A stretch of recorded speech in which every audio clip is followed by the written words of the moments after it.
work. I said, my sisters, y'all got to let those doors go. And one of them said, mind your business. I said, this is my business. I love you, and I don't want to see anything happen to you. And they let the doors go, and when the doors closed, they all waved to me and said, peace, brother.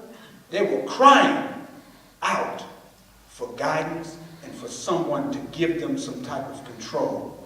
And a lot of times our young people are looking. So this is why I asked the men to stand up, because a lot of these young men and young girls are looking for men to be in their lives.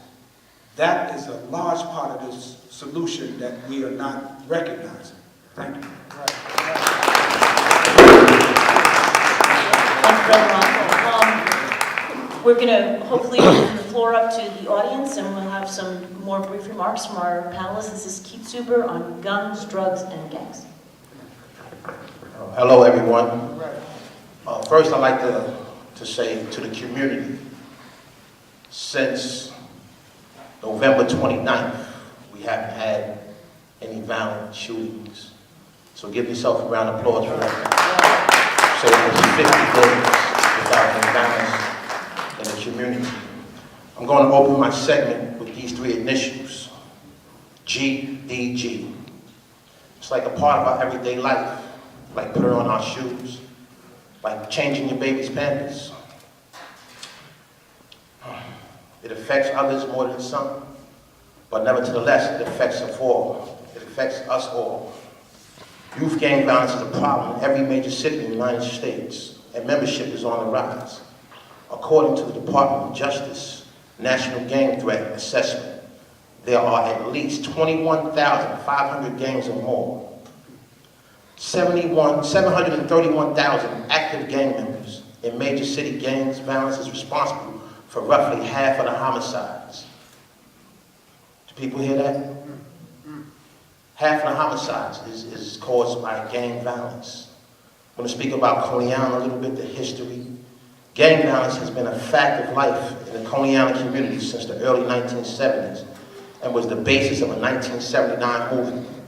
We all know that movie? The Warriors, that's right. As an isolated, low-income community comprised largely of African Americans, Latino, and other immigrant families, Coney Island is an ideal venue for proliferation of gang activities. The housing stock consists of large, low-income housing projects built from the early 1950s to the 1970s, and smaller private homes built in the 1980s and 90s. Areas rarely patrolled by police officers make safe havens for the conduct of illicit drug activity, crime, and violence. Unemployment, we all know that word. Unemployment is a high presence of street drugs, sex activities, crimes, and homelessness contribute to an environment of poverty and despair. In such an environment where opportunities for young people are limited, gang involvement can seem like a viable and oftentimes attractive option. So what it's saying here is that if there's nothing for the youth to do, and when they hang out with each other on the street corners, in the stores, they look at what their friends are doing, and they opt to join those gangs. And it's really not even opting, it's hanging out every day, and then one day somebody says, oh, what are we going to call ourselves? And then right then and there, a gang is formed. It's not only Crips and Bloods, you know, it's all type of gangs. So why do people join gangs? There are many possible reasons for someone joining a gang, but primarily, some to describe most gang members. Many gangs exist mainly as a money-making enterprise. That means that a lot of individuals join gangs because there are no jobs and they're looking to make a profit. A lot of these young brothers have children. They need to feed their children. They need to put clothes on their children's backs, sneakers on their feet, food on the table. And if we don't offer programs and training, then the streets will offer that, but in a violent way.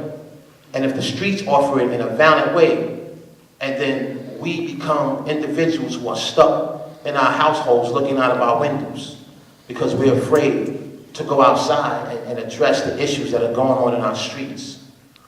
We talk about drugs. Quite sure we see it every day. Someone, even family members, have been addicted to some form of drug, crack, cocaine, heroin, marijuana, alcohol. It's a heartening feeling because we all experienced it, I'm quite sure. Especially living in this community. This is a beautiful community, but you can walk every other block and you can find whatever drug you're looking for. Drugs are something that's not good for anyone. It's not good for people to experience with, especially children. We need our children to have a sense of direction and understand what's good for them is good for them, and what's bad for them is bad for them. And drugs are bad, children. I want y'all to really understand that. Guns. As we know, guns were created for one reason only. It's to take life. When they invented gunpowder, it was intentionally to blow things up. And centuries and centuries of improvement. We went from 22s. I remember the first gun I saw was a 22. Now you can get a Mac 11, a PS 11, AK-47. And where are these guns coming from? The manufacturers need to be addressed about these issues. They need to understand that the guns that are being manufactured are not being sold legally. They're being distributed illegally.